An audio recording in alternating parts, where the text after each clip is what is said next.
woke to a thump, just one heavy like a body hitting the floor. It was weird, definitely out of place in the quiet of our suburban street. Disoriented, I glanced at my wife, Sarah, still asleep beside me. Moonlight filtered through the blinds, painting stripes across her face. I listened, holding my breath, but there were no more sounds. Must have been the neighbor's cat, I figured.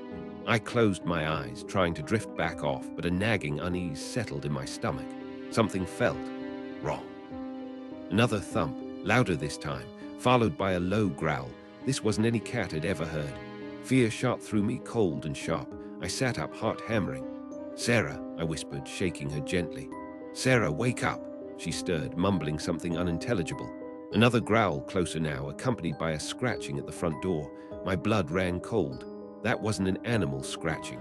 It sounded like nails, long, sharp nails. The scratching intensified, turning into a frantic scraping, like someone desperate to get in. I scrambled out of bed, grabbed my baseball bat from the closet, and crept towards the door. My hand trembled as I reached for the knob. What the hell was going on? This was our safe, quiet neighborhood. Nothing like this ever happened here.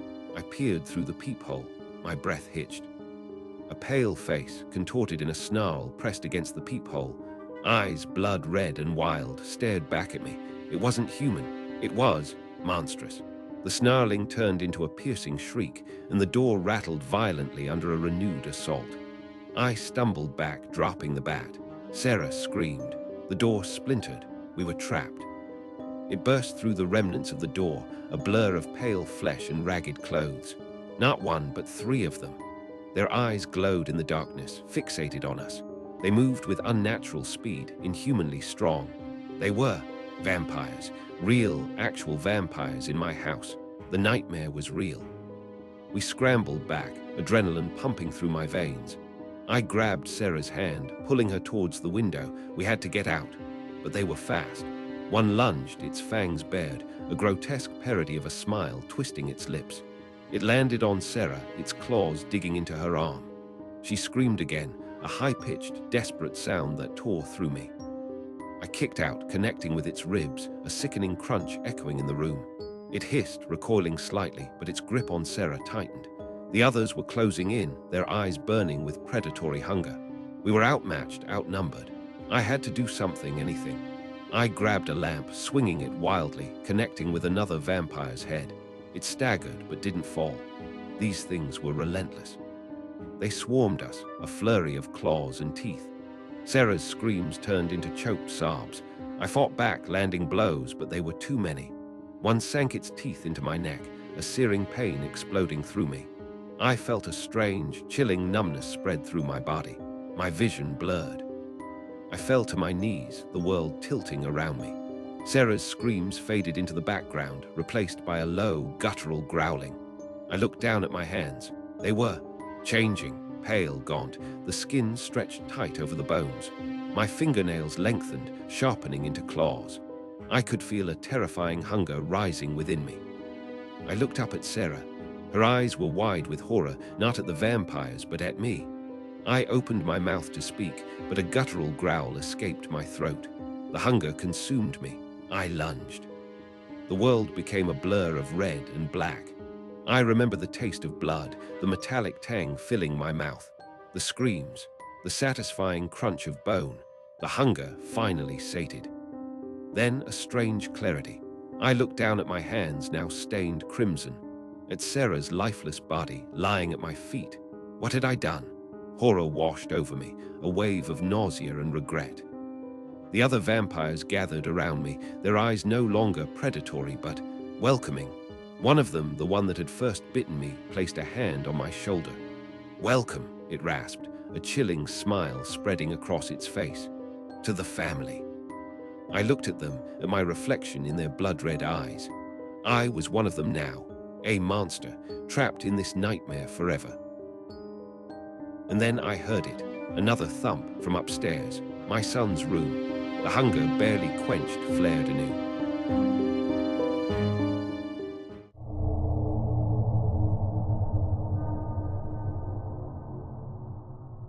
I'll never forget the crimson smear across the Scienceburg sky that morning.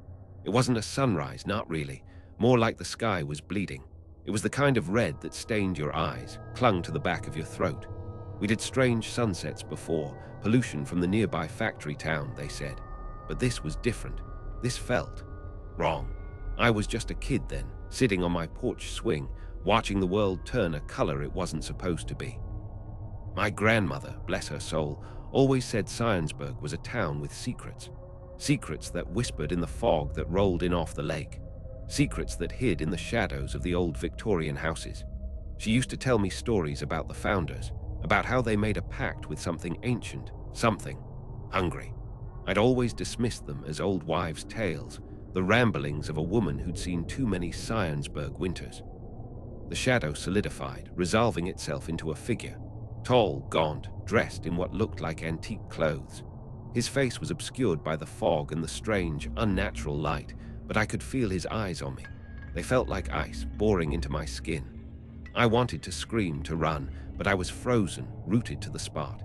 It was like a nightmare, one of those where you try to move, but your limbs are made of lead.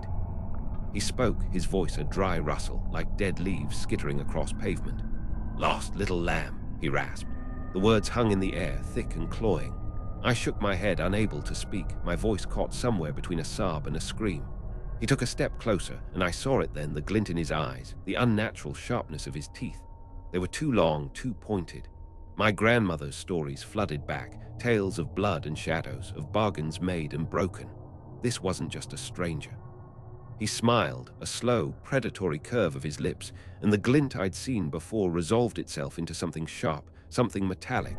It was a knife, long and slender, the blade catching the unnatural red light of the sky. "Don't worry," he whispered, his voice a silken hiss. "It won't hurt much." The last shred of courage I had crumbled. I squeezed my eyes shut, waiting for the inevitable, but it never came. I opened my eyes a crack. He was gone, vanished, as if he'd never been there at all. The fog was starting to dissipate, the red sky fading to a sickly orange.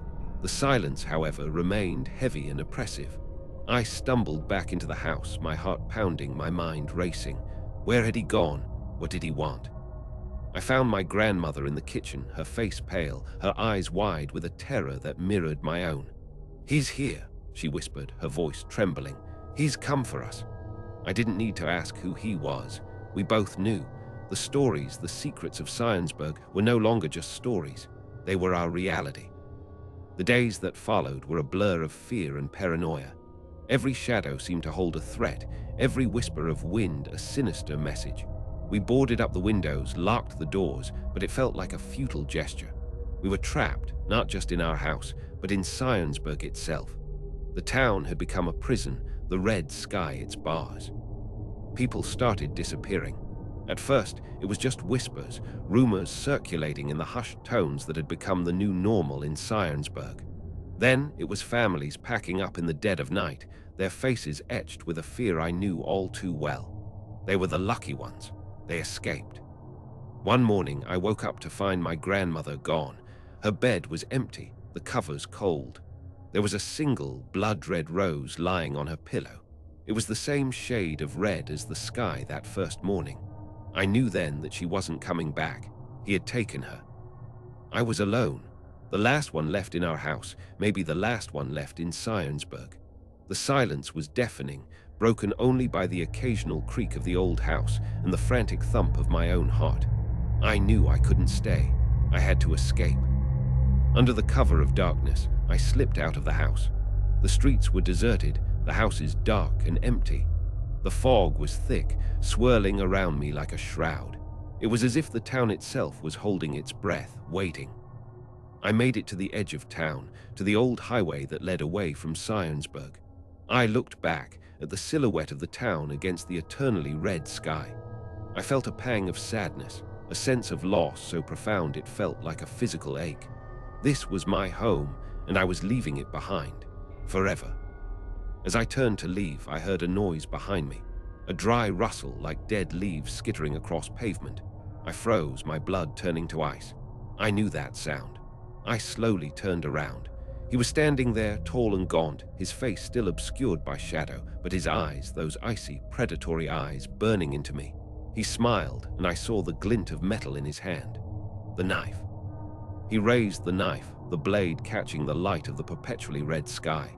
"Leaving so soon," he whispered, his voice a silken hiss. "But the pact isn't complete. We need one last sacrifice." And then I realized, the red sky, the disappearances, the pact, it wasn't with the founders, it was with their descendants, with me.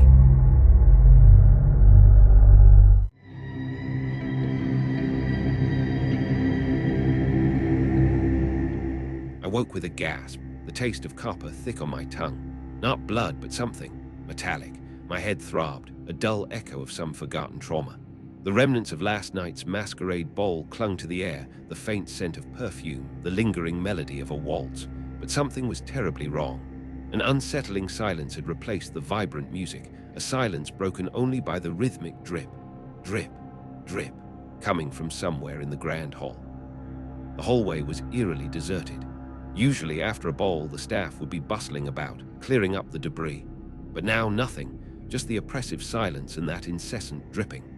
I followed the sound, my heart pounding against my ribs like a trapped bird. Each step I took felt heavy, as though I were wading through treacle. The air grew colder, the scent of perfume replaced by something acrid, something metallic. It was stronger now, clinging to the back of my throat. The dripping led me to the grand ballroom, and the sight that greeted me, God, I wish I could unsee it. The once vibrant room was now a scene of carnage. Bodies, dozens of them, lay scattered across the marble floor. Their costumes, once so beautiful, were now ripped and stained crimson. But it wasn't the blood that made my stomach churn. It was their faces, or rather, the lack thereof. Each mask, meticulously crafted, remained in place, but the faces beneath, they were gone, just empty hollows. The dripping, it was coming from the center of the room, where a grand fountain usually stood. But the fountain was gone, replaced by something far more sinister. A grotesque sculpture of flesh and bone, pulsating faintly. It was formed from the missing faces, melded together, contorted, screaming silently. And from the top of this monstrous creation, a thick, viscous fluid, the color of old pennies, dripped onto the marble floor. I staggered back, bile rising in my throat. My hand flew to my own mask, my fingers tracing the edges. A sudden, terrifying thought pierced the fog in my brain. I had to see. I had to know. With trembling fingers, I slowly lifted the mask. The metallic scent intensified, filling my nostrils, making me gag. And then I saw it, or rather I didn't. There was nothing there, just smooth skin. No eyes, no nose, no mouth, just nothing. I don't remember what happened next. There's a gap in my memory, a blank space filled with a chilling dread. I found myself wandering the streets, drawn by a strange pull, a silent summons. The sun was rising, painting the sky in hues of orange and red, but the colors seemed wrong, too vibrant, too intense. The streets were empty, except for a few scattered figures in the distance, moving with an unnatural grace, their heads bowed. They seemed to be converging on a single point, a grand cathedral at the edge of the city. I followed them, compelled by a force I couldn't understand. As I drew closer to the cathedral, the metallic scent grew stronger, almost overpowering. A low, rhythmic chanting echoed from within the cathedral walls. Inside, hundreds of figures stood in silent reverence, their faces hidden behind ornate masks. They were all facing a single figure on a raised dais. A figure without a face. The figure raised its hand, and the chanting intensified. It was a guttural, unsettling sound, like the grinding of bones. And then the figure spoke. Or rather, a voice echoed from the empty space where its face should have been. The voice, it was familiar, horrifically familiar. It spoke of a new dawn, a new order, a world where faces were no longer needed. A world where only the masks remained. The figures below began to sway, their movements becoming more frantic, more ritualistic. And as I watched, I felt a strange compulsion, a desire to join them, to become one of them. My hand went to my own smooth, featureless face. I no longer felt horror, only acceptance. This was my new reality. This was us. And then the voice spoke again, directly to me. It called my name, and I knew what I had to do. I joined the chant, my voice blending with the chorus of the faceless. The masquerade had just begun.